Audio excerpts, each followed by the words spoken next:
found the pictures at a flea market in Karlstad, which is a small town in Sweden where I grew up.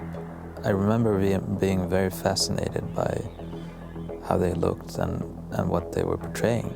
I was very much into science fiction movies, so to see my hometown depicted in that sense in the artwork was very intriguing.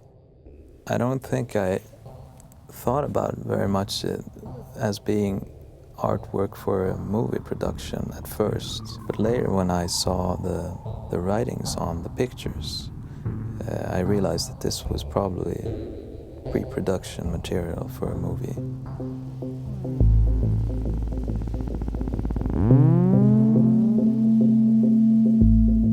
Well, I was just so inspired by the pictures and the way they looked, and I just wished that the movie had been made because I would have wanted to see it.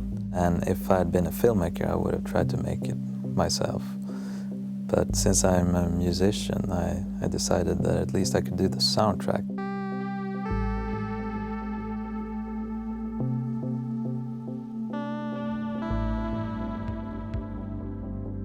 Well, I'm a big fan of old vintage synthesizers from the early 80s and late 70s, and also vintage recording equipment in general. So when I started recording this, I wanted to use equipment from this period.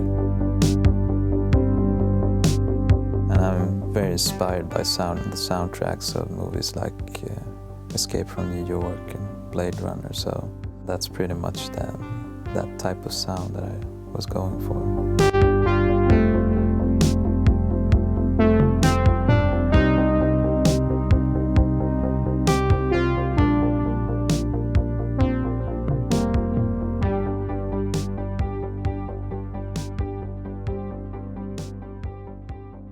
I was at a party a few years ago and I started talking with this guy about science fiction movies for some reason.